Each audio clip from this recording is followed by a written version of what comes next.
संकुचित भावना क्यों होता है, क्यों होती है? उसका भी अर्थ होता है कि ये कुछ ऐसा अपने स्वरूप को कैद करके रख दिया। शास्त्र की भाषा में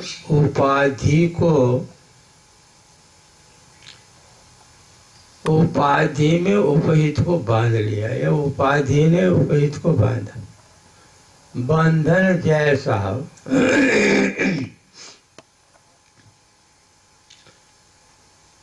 शोक की निवृत्ति के लिए बस ये जो संकुचित भाव है, ये जो उपाधि में हम भाव है, इसको मिटाना ये भगवान का, गीता का उपदेश है कि इसको हटा दो तो काम बन जाएगा। उसके लिए अर्जुन ने एक शब्द आपके सामने रखा।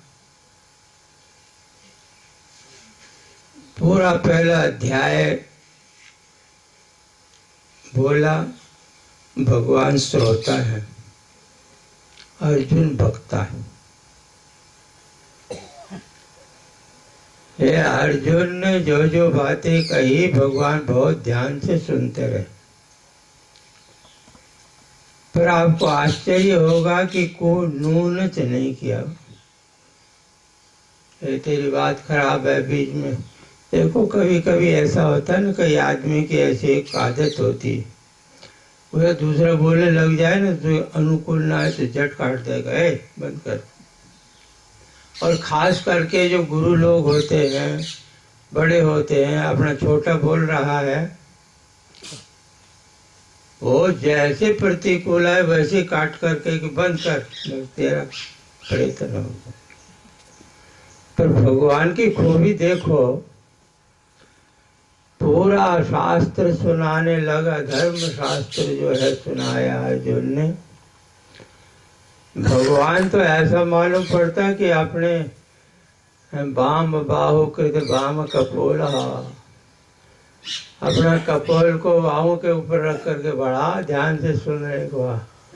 ऐसा श्रोता तो शायद ही अर्जुन को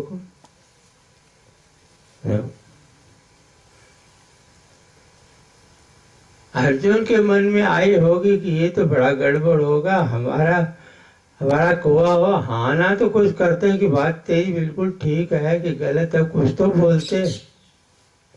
ये तो पक्के श्रोता है। आखिर फिर अर्जुन से रहा नहीं गया।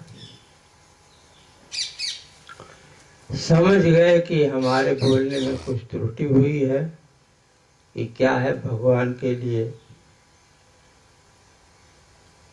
थोड़ा सा एक, जैसे किसी को थोड़ा कहते हैं ना कि भाई इस अवस्था में तेरे को ऐसा करना ठीक नहीं, इतना तो बोले। कलैप्यम मासमगम पार्थ,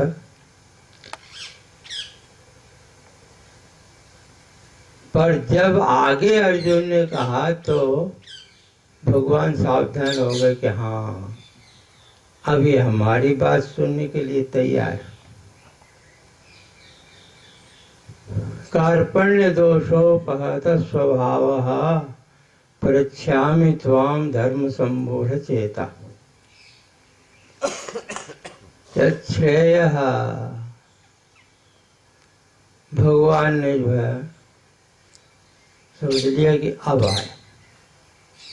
कार्पण्य दोषोपहत स्वभाव का अर्थ होता है कि कृपण किसको बोलते हैं? लोक में कंजूस आदमी का नाम है, कंजूस होता है। हो मालदार है, पैसा तो हो, परंतु मजाल है कोई दमड़ी चमड़ी बोलते हैं हिंदी में कि चमड़ी चली जाए दमड़ी नहीं जाने दूंगा। हो बिल्कुल ऐसा हो। एक महात्मा हंसी में बोलते थे हरिद्वार में, ये जब पूर्व की तरफ जाओ ना, पूर्वीय भैया होते हैं, पुराने जमाने में उसने 2-4 वर्ष मेहनत करके 1 रुपया कमाया हो, वो भी चांदी का रुपया, बड़ा खुश होगा कि अब तो मैं 1 रुपये का मालिक हो गया। अब रुपया हो गया तो बाजार में जाना चाहिए ना, जिसके पास में कुछ है ही नहीं, बाजार जाके क्या करेगा? मुट्ठी में दबा लिया, बाजार में जाता है, दुकान पे पूछता है, ए भाई ये कितना मूल्य है इसका? ये इतना। हाँ, आगे चला। माने साग सब्जी की दुकान से लेकर के और सोना चांदी की दुकान, हीरा मोती सब दुकानों पर गया, पूरा बाजार पार कर गया, बहुत जबरदस्त मुट्ठी में दबा के रखा है। जब बाजार पार कर गया तो आखिर मुट्ठी में पसीना तो आ जाता, दबाते दबाते गर्मी। बाजार पार करके मुट्ठी खोली, क्यों हो, ये हमारा रुपये रो रहा है कि मेरे को बाजार में लिया है, तुड़वाएगा जरूर।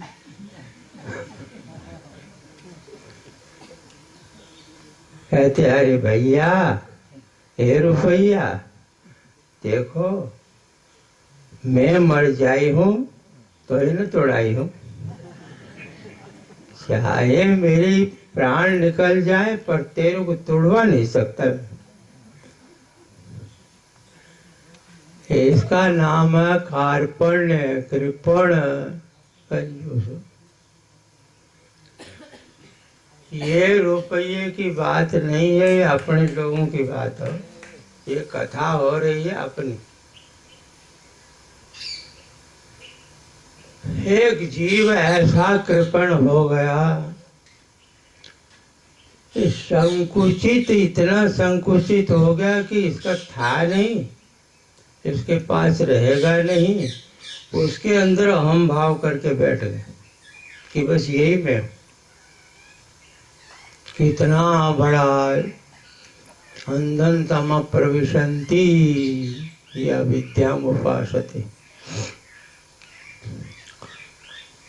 अर्जुन को ख्याल आया कि अब मैं वो कृपणता दोष आ गया मेरे, तो संकुचित भावना हुई है मेरी।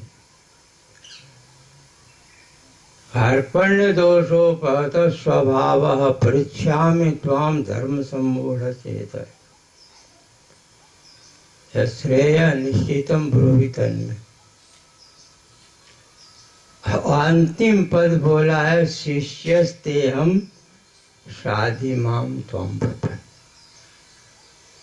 अब हमारा स्वभाव उपहत हो गया, इसका अर्थ ये हो गया कि विचार शक्ति हमारी खत्म हो गई, कर्तव्य अकर्तव्य का निर्णय नहीं कर सकता। इस समय क्या कर्तव्य है हमारा? त्वाम पृच्छामि, मैं आपसे पूछता हूँ भगवान। परंतु मनुस्मृति के अनुसार तो ऐसा लिखा है कि ना पृष्ठम कस्यचित् ब्रूयात्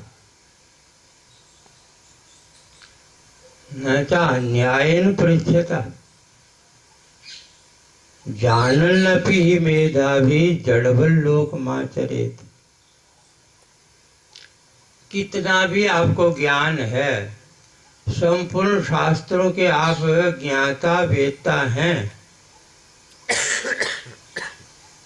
परंतु कोई ऐसा आ जाए तो झट अपना तो ज्ञान का बघार नहीं लगाना, इसको कहते ज्ञान का बघार लगाना। बघार जानते? अरे सब्जी बनती है कि नहीं, तो उसमें एक पहले थोड़ा तेल घी छोड़ते हैं, फिर उसमें धनिया वो जीरा डाल के बघार लगाते हैं। ये ज्ञान का बगाड़ लगाने लग जाते, जो आए उसमें छन छन करने लगते, उसका मना जानन न में। और ऐसा दिखाए जड़बल लोग माँ चरे, अरे ये तो कुछ नहीं जानता भाई, ये तो कोई खास बात है, जो लोगों की दृष्टि में ऐसा हो। इस रेम का जो है ना, बाध किया एक जगह, बात कहाँ किया, ना शिष्याय ना पुत्राय ब्रूयात, शिष्यत्व तो स्वीकार ना करे जब तक, या पुत्रत्व तो स्वीकार ना करे जब तक, तब तक नहीं देना। हाँ, यदि शिष्य या अपना बालक पुत्र इतना भोला है और गुरु पिता को पता लग गया कि हाँ पूछ नहीं सकता बेचारा, इसकी जानने की इच्छा है पर इतने बुद्धि तेज नहीं है, उसको बिना पूछे भी उसकी बुद्धि के अनुसार उपदेश देना चाहिए। ले। अब यहाँ पर शिष्यस्ते हम साधिमाम, देखो साधी शब्द का प्रयोग है, हमारे ऊपर आप शासन करिए, शासितुम योग्य है शिष्य, जिस शिष्य के ऊपर गुरु का पूर्ण अधिकार होता है आज्ञा देने। और फिर वो नानू नचनी, गुरु ने बोला, गुरु आज्ञा करी ऐसी मान करके करे, उसमें तर्क वितर्क करने की कोई आवश्यकता नहीं कि गुरुजी आपने ये जो कहा ये क्या काम आएगा, फिर क्या इसका फल निकलेगा। अरे भाई फल निकलने की मत पूछ, तू गुरु ने बोला तू कर दे, कम से कम तेरे से ज्यादा तो दिमाग गुरुजी का होगा जरूर। अच्छा देखो बाहर का संबंध आप जानते, कृष्ण भगवान का और अर्जुन का क्या संबंध है? देख लो, तुम लोग नहीं जानते, महात्मा लोग जानते हैं, कहते साला बनोई है। अरे कृष्ण अर्जुन के साले लगते, क्योंकि कृष्ण की बहन की शादी अर्जुन के साथ हुई है, उसका नाम है सुभद्रा। तो देखो एक स्वामी जी हंसते थे कि कलयुग में लिखा है भागवत में कि श्याल को बुद्धिदायक, कलयुग में शाला बुद्धि देगा वो। ये ऐसे आदमी होंगे कि भाई से परामर्श नहीं करेंगे, साले से करेंगे, क्योंकि पत्नी को खुश रखना है। हाँ मेरे भाई से सलाह लेता,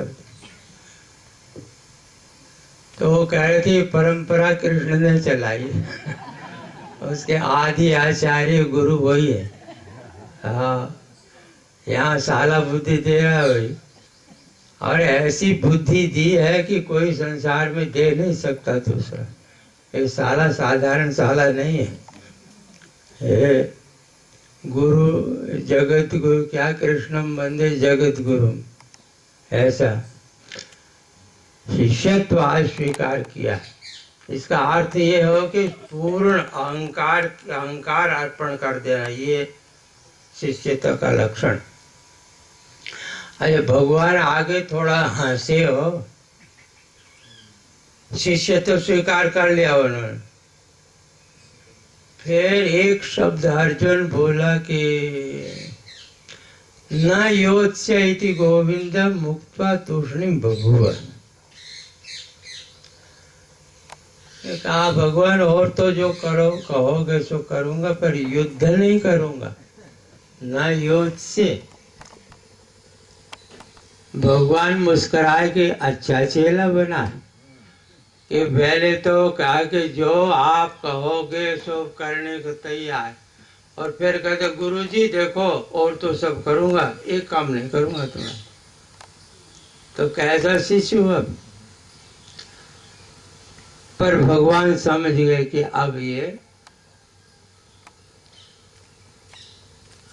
गीता के दूसरे अध्याय के 11वें श्लोक से भगवान उपदेश प्रारंभ करते हैं। गीता का उपदेश यहाँ से शुरू होता है।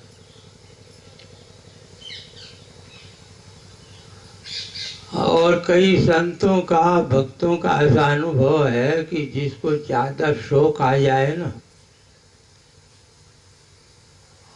और बहुत ही परेशान हो जाए, तो झट श्लोक का पाठ करना चाहिए 7 बार।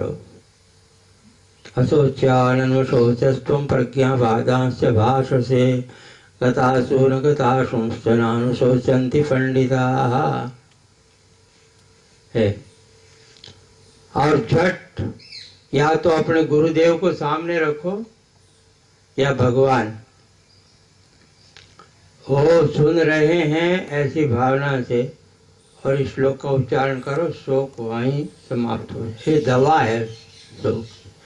अभी तत्व ज्ञान नहीं हुआ, पर तत्काल के लिए तो जैसे इंजेक्शन लगाते हैं ना, वो दवा देते रहो, वो लग जाता। हाँ, यहाँ से तात्पर्य अर्थ है कि देखो अर्जुन, शोक करने योग्य नहीं है। ये जो भीष्म पितामह, द्रोणाचार्य हैं, तुम्हारे भाई बंधु हैं, ये अशोच्य हैं। तो जो शोक करने योग्य ना हो, उसके विषय में यदि शोक करे तो बुद्धि की कमी। भाई आखिर जब शोक नहीं करना है तो उसके विषय में कोई वस्तु आई आपके पास, देखो आपके घर में मेहमान आता है, मेहमान का क्या अर्थ होता है जानते हो? अरे अर्थ ये होता है कि गुजरात कहते हैं आया जावा माटे आया है। મહેમાન એટલે जावा माटे। ये जावा माटे जो आया है तो ऊपर से दिखावट तो कर लो, कोई बात नहीं, क्या हाँ हाँ बहुत है। आप जाओगे तो हम तो बस बड़े दुखी हो जाएंगे। दुखी हो के कुछ नहीं होता है, वो जानते हैं कि ये मेहमान आया, इसकी खातिरदारी करो।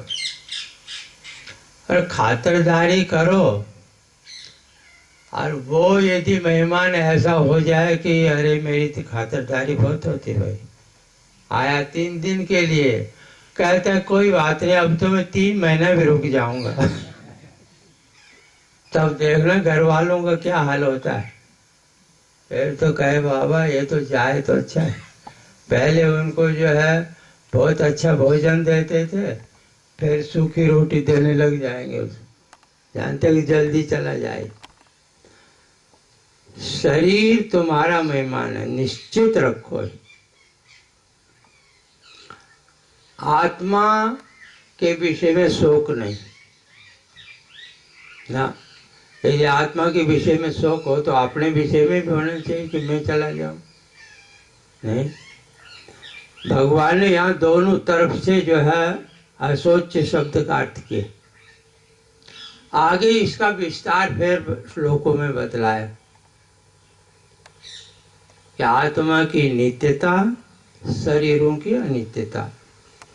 शोक का यही होता है, शरीर किसी का रहे नहीं, रहेगा नहीं। ना सतो विद्यते भाव, ना भाव विद्यते सत। उभयोरपि दृष्टोऽन्तस्तनयोः तत्त्वदर्शी। तत्वदर्शी वेत्ता महात्माओं ने ये निश्चय कर लिया कि जो ना सतो विद्यते भाव, असता भावो न विद्यते। असद वस्तु है, मिथ्या है, देखने मात्र की है। उसका 1000 उपाय करो, उसकी सत्ता कायम रह नहीं सके। कितना भी कोई करे कि मैं अजर अमर हो जाऊं।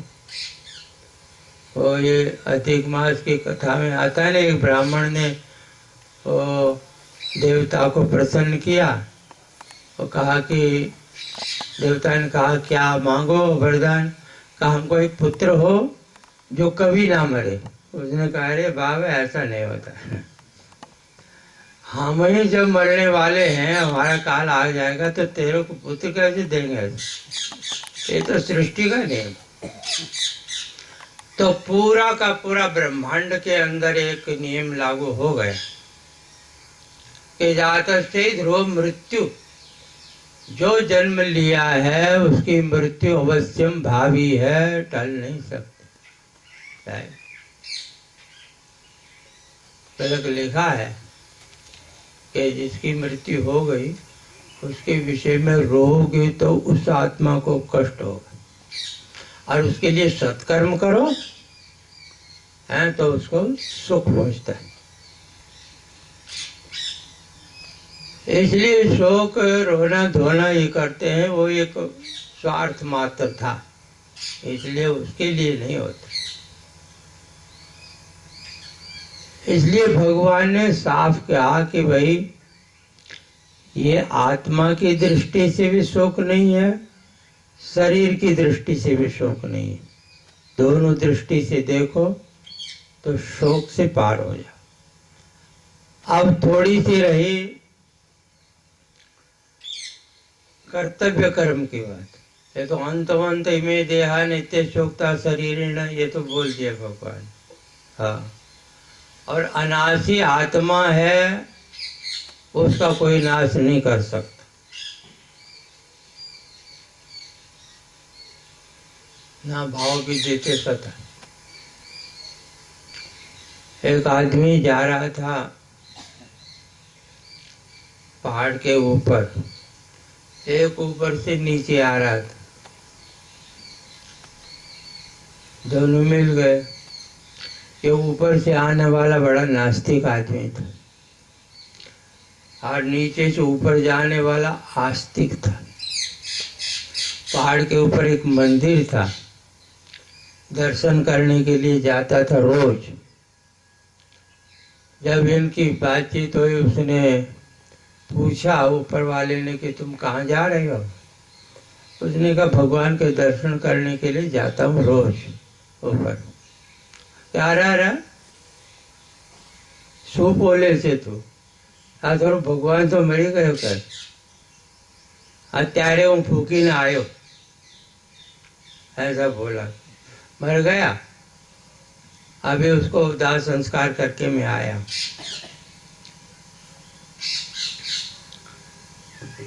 आस्तिक तो ऐसे होते हैं, भगवान के भगत किसी से लड़ाई नहीं करते हो। हाँ, तो जानते लड़ाई करना तो फिर जो है और ज्यादा कलह होता। उसने कहा मेरा भाई, भगवान मर जाता तो तू ना रहता, इसका अर्थ तू है तो भगवान है। अरे तू कैसे रह सकता है उसकी सत्ता के बिन? उसकी सत्ता को मिटा करके ना और अपना अस्तित्व चाहता है कोई, गलत बात। तो तुम कितना ही उसके ऊपर कुठाराघात करो कि आत्मा का मर गया। आजकल तो भाई एक ऐसा शब्द चला है, वो पेपरों में आता, आत्मघाती हमला। जानते आत्मघाती हमला होता? अरे आत्मघाती हमला होता है। वो आत्मा का अर्थ है शरीर को ही मानते हुए। और जहाँ शास्त्र जिस आत्मा का जो वर्णन करता है उसका नाश नहीं हो सकता। हाँ, इसलिए अब रही कि भाई आत्मा का यथार्थ स्वरूप किसी को तत्काल समझ में ना आए तो उसके लिए सद्गुरु के पास जा करके शास्त्र श्रवण करे। और हमने एक दिन अधिकार के लिए कहा था कि उसके अधिकार की प्राप्ति करें। अधिकार की प्राप्ति के लिए, क्योंकि सहसा हम कह दें कि भाई आत्मा नित्य शुद्ध बुद्ध मुक्त स्वरूप है, तो कहते हैं तो रोज महात्मा लोग बोलते ही हैं, इसमें कोई बड़ी बात नहीं है, पर वो बैठता नहीं भीतर। उसके लिए फिर भगवान ने कहा कि तो एक ऐसी बुद्धि स्वीकार कर, हाँ, कि जिस बुद्धि से कर्म करेगा तो तेरे अंतःकरण की शुद्धि होगी। है लिखा है कि बुद्धि युक्तो जहाती है उभे सुकृत दुष्कृते। देखो भाई, ये समत्व बुद्धि है ना। हाँ, योगस्थ गुरु कर्माणि संगम त्यक्त्वा धनंजय। योग में स्थित होकर के कर्म करो। कर्म करने के लिए बतलाए। अच्छा, योग में स्थित होकर के कर्म, तो योग क्या है? योगस्थ कुरु कर्माणि संगम त्यक्त्वा धनंजय। और सिद्धे सिद्धे समो भूत्वा समत्व योग उचित। ये समत्व भाव जो है, इसी का नाम योग। देखो, कार्य करने लगे आप, और वो कार्य यदि सफल हो गया तो भी सोचो भगवान की इच्छा से हुआ, और कार्य बिगड़ गया, फल नहीं हुआ, तो भी सोचो भगवान की इच्छा है, तो आप समत्व रह जाते हो। जब भगवत इच्छा के ऊपर आप निर्भर हो गए तो फिर आपको क्लेश नहीं। कार्य करते हुए भी ये समत्व भाव आ जाएगा। और फिर वो एक ऐसी योग्यता आएगी कि आपके अंदर वो स्थित प्रज्ञ की स्थित प्रज्ञ की जो निष्ठा होती है ना, वो योग्यता उसमें आ जाए। तो सारे कर्म जब जहाँ समाप्त हो जाते हैं, वो स्थित प्रज्ञ के लक्षण द्वितीय अध्याय में बतलाया।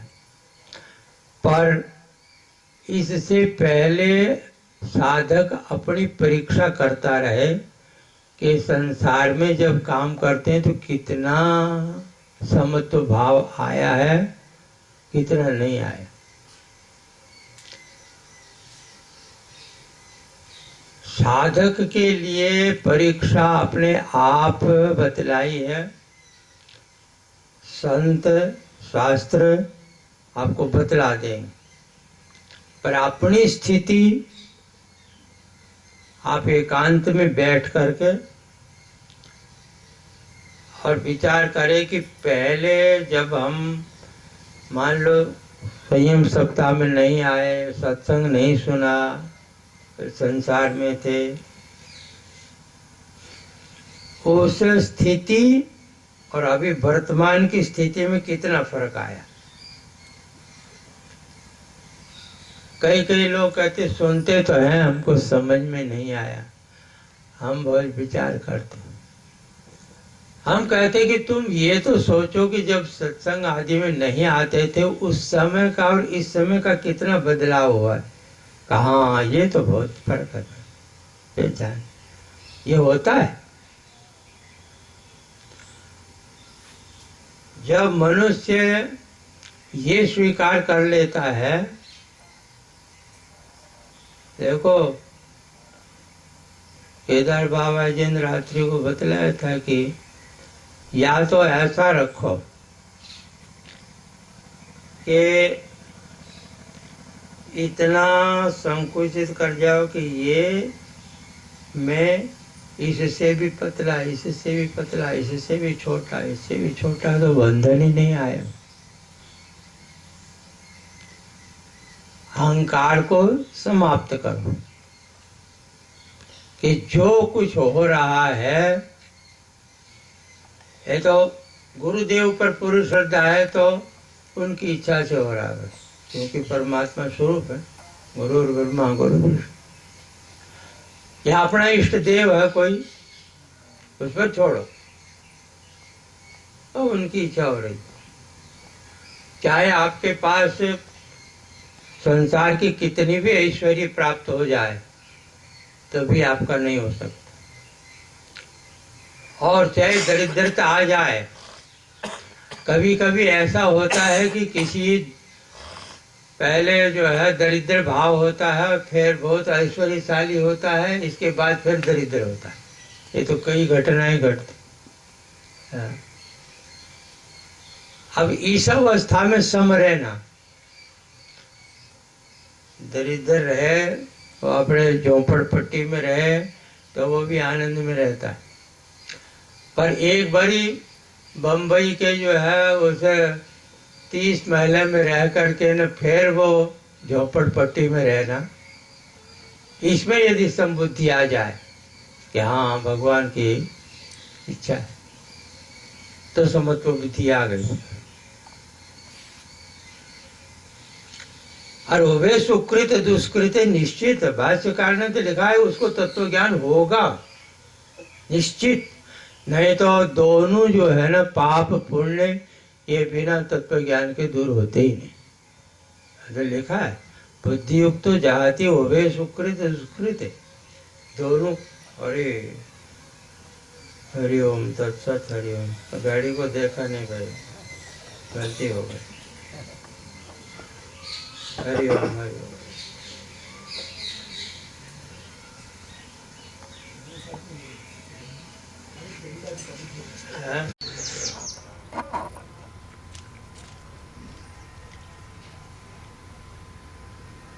माँ की कृपा से आप इस संयम सप्ताह के सत्र में तृतीय दिन का सत्र प्रारंभ, मध्यान्होत्तर काल का प्रारंभ है।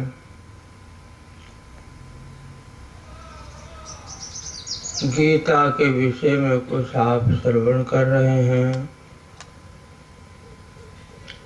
सर्वशास्त्रमयी गीता, संपूर्ण शास्त्रों का सार भगवान ने गीता जी में बतलाया।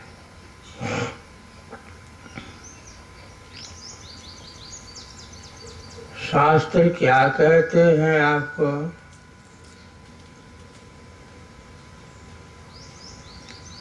शासनात् शास्त्रम,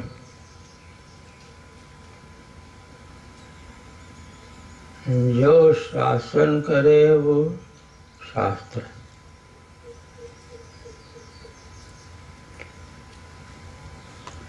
उपदेश करे, शासन करे, शास्त्र।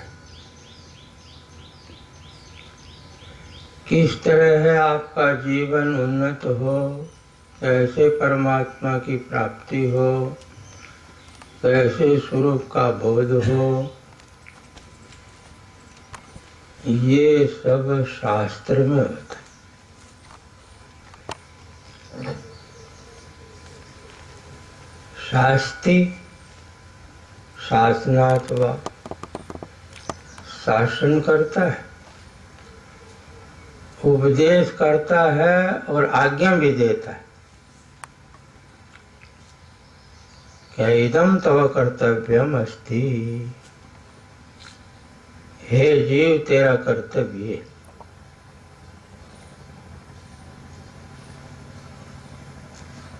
देखो भाई, 4 प्रकार के मनुष्य होते हैं। एक तो तत्वज्ञानी होते हैं, जिनके लिए कोई कर्तव्य नहीं है, उनके लिए तो लिखा है निश्चय गुण्य पथि विचरताम, वो विधि को त्रिगुण्यातीत हो गए, अपने स्वरूप में परिनिष्ठित हैं।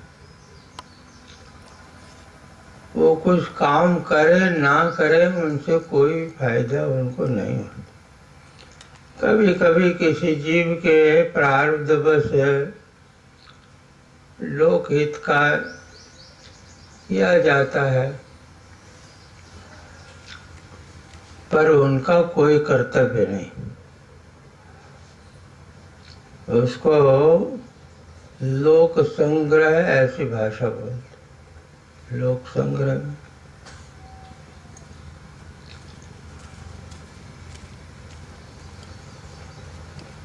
दूसरा होता है जिज्ञासु। जिज्ञासु जो होता है वो ऐसा होता है, जिज्ञासु के लक्षणों में इधर का भी तत्व ज्ञान तो उसको हुआ नहीं, क्योंकि जिज्ञासा कर रहा है, जानने की इच्छा कर रहा है आत्म तत्व को जान, पर संसार में कोई वस्तु उसको आकर्षण नहीं कर रही। ये उसमें एक विशेषता थी। ये मुमुक्षु, जिज्ञासु, अधिकारी, वेदांत का ये कई शब्द आप जो प्रयोग सुनते हो ना, उसके लक्षणों में ये है कि कोई प्रकृति का पदार्थ उसके मन को आकर्षण नहीं कर सकता।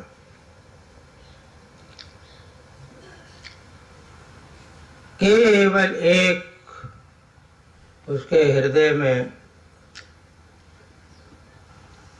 एक लगन लगी है, इसी जीवन में आत्म तत्व को जान लो। एक तरह से उसका रास्ता संसार से अलग हो जाता।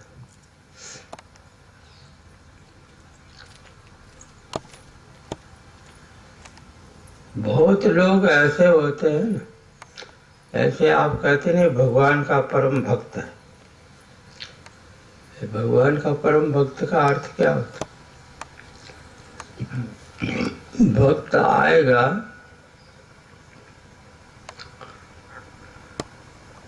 तो उसकी एक दृष्टि रहेगी, संसार को देखने वाला भक्त नहीं, संसार में रुचि है भक्त नहीं, केवल परमात्मा की तरफ दृष्टि रहती है।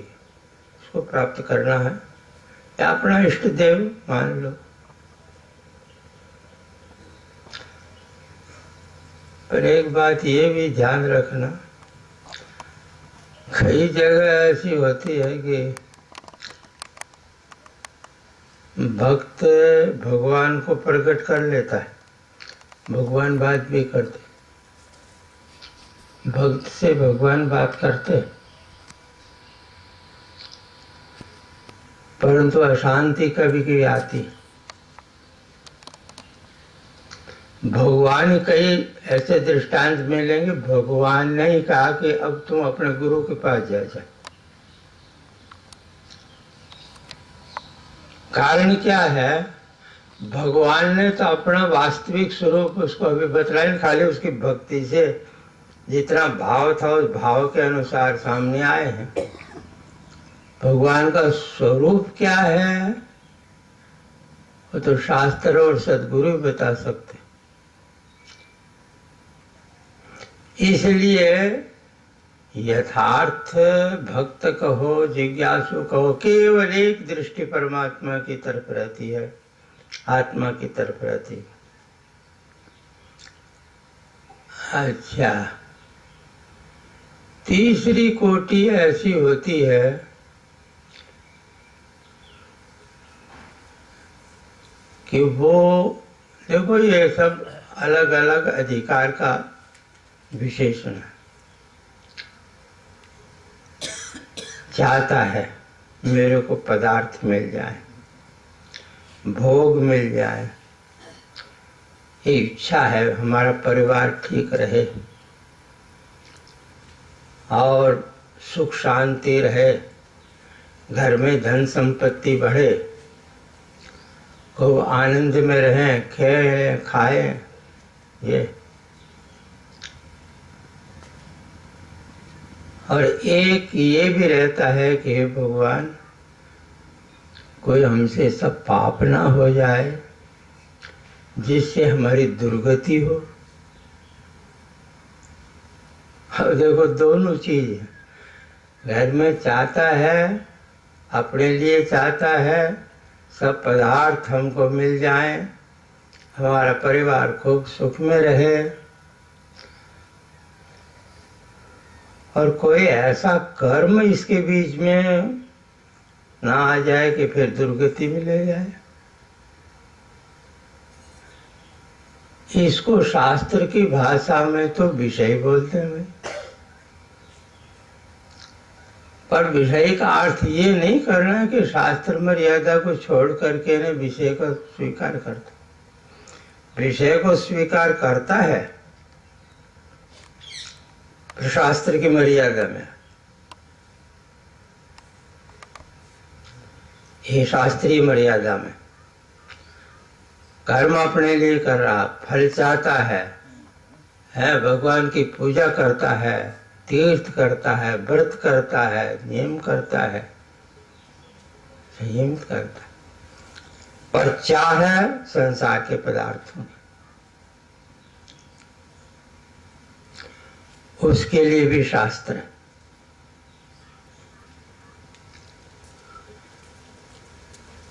और भाई एक चौथी श्रेणी होती है, भागवतकार ने तो कहा कि वो तो क्या बताएं, उसको तो नीचे गिर पड़ा, परंतु उसको भी उठाना तो जरूर है ना।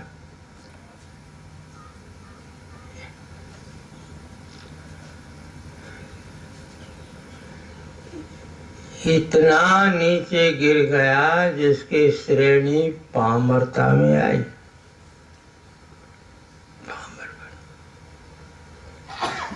शास्त्र मर्यादा को नहीं देखता, केवल पदार्थ भोग मिलना चाहिए, कितना ही पाप करना चाहिए। किसी का गला काटना है, किसी को छीनना है, किसी को कुछ करना है।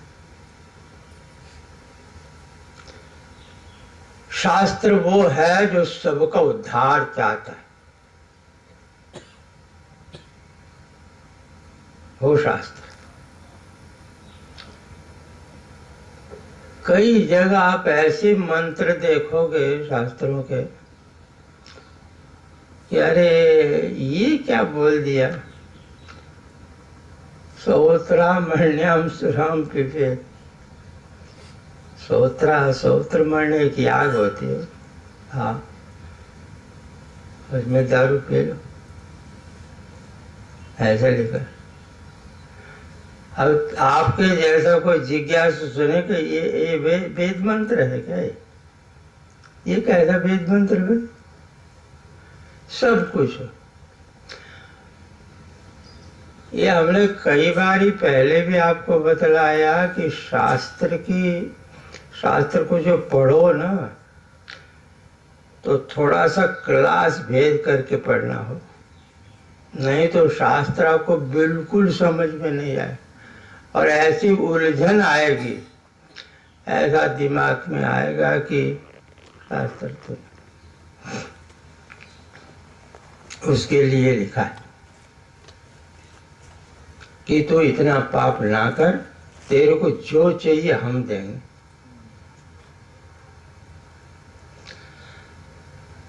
इसलिए कुछ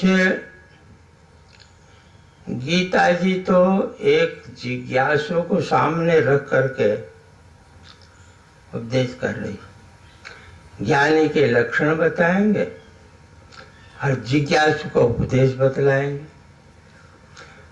तो जिज्ञासु को जब उपदेश बताए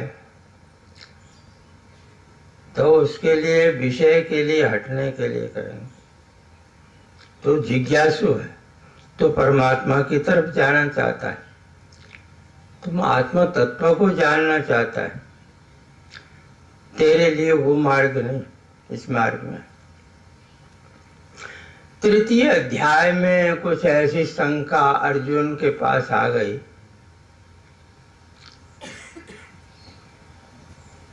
क्यों आई जायसी चेत कर्मणस्ते मता बुद्धिर्जनार्दन तत्किम कर्मणि घोरे माम नियोजयसि केशव।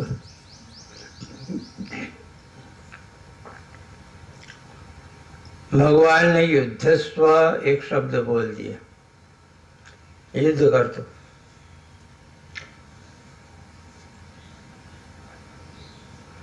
और साथ में त्रैगुण्य विषया वेदा निस्त्रैगुण्य भवार्जुन। ये वेद जो है त्रैगुण्य आत्मक है, त्रैगुण्य। त्रैगुण्य आत्मक वेद का अर्थ क्या है? यहाँ भगवान ने क्यों त्रिगुण, क्या वेद त्रिगुणातीत के लिए वर्णन नहीं करता? ये तो भाई भाष्यकारों ने ऐसा निर्णय किया है कि यहाँ वेद त्रैगुण्यात्मक का अर्थ सकाम, कर्मकांडात्मक सकाम जो वेद है वो ही लेना। क्यों? कि वो त्रिगुण जो है, त्रिगुण से बना हुआ जो संसार है उसका प्रतिपादन करे।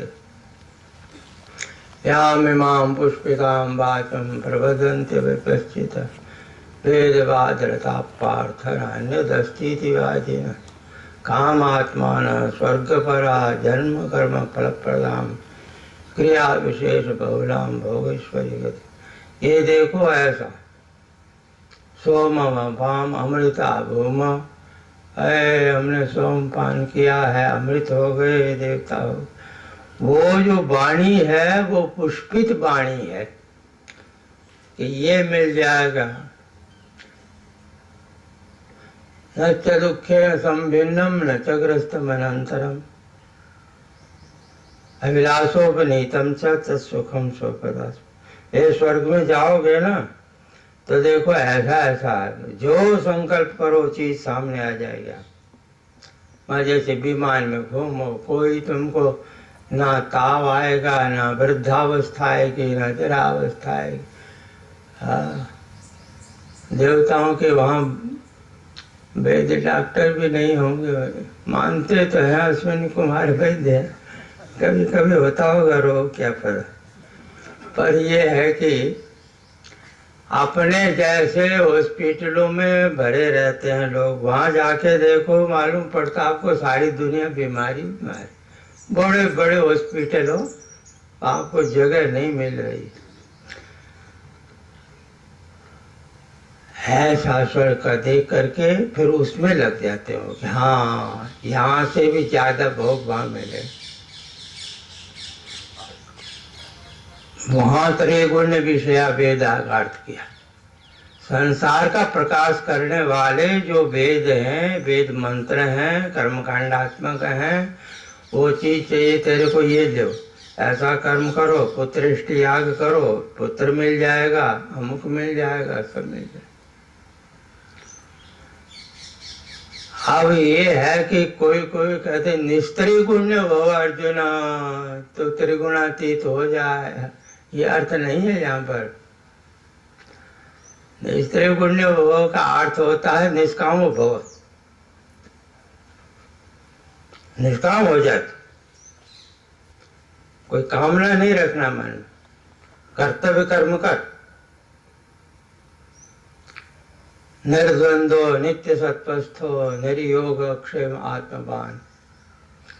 द्वंद्वातीत हो जाए, सुख दुख में समान हो जाए कि भगवान की इच्छा से हम कर रहे, हमारे कोई।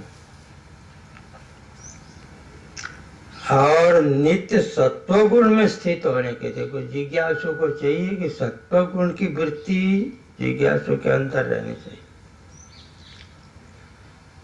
ये सत्व गुण आएगा तो आपका भजन बनेगा। ये संयम सप्ताह किस लिए माने चलाया कि किसी तरह इसके अंदर सात्विकता भाव आ जाए। रजोगुण तमोगुण की वृत्ति आती है तो भजन नहीं होता है, फिर संसार का तरफ ये जाता है। जिज्ञासु के लिए कहा कि निर्योग क्षेमात्मा, योग क्षेम की चिंता नहीं करना। यदि आपको भगवान के ऊपर विश्वास है तो योग क्षेम की नहीं। बड़ा मुश्किल होता है देखो कि हमारे ऊपर ही चलता है कि हम लोग बाबा जी तो बन गए हैं, पर चिंता करते हैं कि कहाँ कुटिया मिल जाएगी, अच्छी कुटिया मिले, अच्छा भिक्षा मिले। पर भगवान तो कहते हैं कि निर्योग क्षेम, ये योग क्षेम से बाहर हो जाए। अरे योग क्षेम करने वाला जिसके लिए घर छोड़ा है वो है योग क्षेम करने वाला। यो वै विश्वम्भरो देवो स भक्तान पोषयति। अरे विश्वम्भर है, विश्वम्भर उसका नाम है, तो चिंता क्यों करता है? और यदि तेरे को छोड़ देगा तो उसका नाम विश्वम्भर नहीं। निर्योग क्षेम। अच्छा, यहां तक उपदेश करने के बाद में भगवान ने एक ऐसी बात बोली जो शंका हुई हो अर्जुन।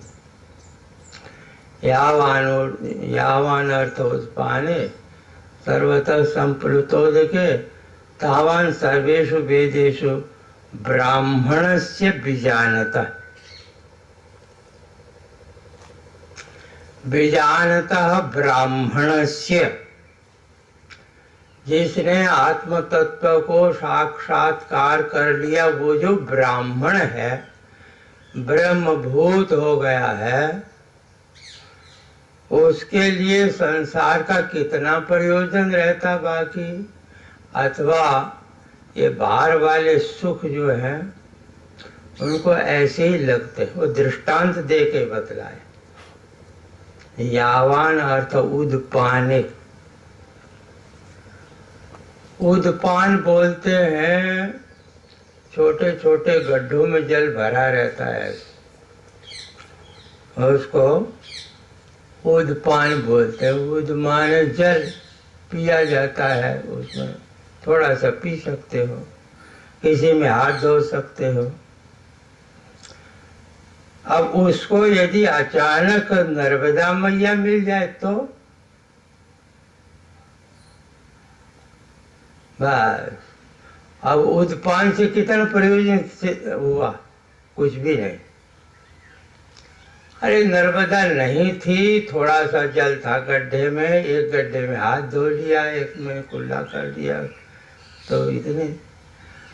जब सर्वदा संप्लुत हो देखे परिपूर्ण जलाशय, कोई ऐसी गंगा नर्मदा मिल जाए तो सब पीवो, वही नहावो, सब कुछ वही एक। ये दृष्टांत। तावन सर्वेषु वेदेषु, कर्मकांडात्मक जितने वेद हैं उनमें सब में जितने कर्म फल का बतलाने वाले कि ये कर्म का फल से ये सुख मिलेगा, वो मिलेगा, ब्राह्मण से भी जान लिया, उससे कोई प्रयोजन नहीं होता। क्योंकि ये जो है आनंद की मीमांसा में आप सुने थे स्वामी करुणानंद जी कि वो आनंद मिलने के बाद में फिर सब आनंद नीचे फीके रहे। उसको परमानंद कहो, आत्मानंद कहो। इसलिए अच्छा, ये बात सुनाने के बाद में भगवान पलट गए हो। पलटे क्यों? अर्जुन को कहा कर्मण्य अधिकार, तेरा अधिकार नहीं है उसमें, इसमें यावान और उत्पान है सर्वथा संप्लुत। वो सर्वथा संप्लुत हो देखे वो उसके अधिकारी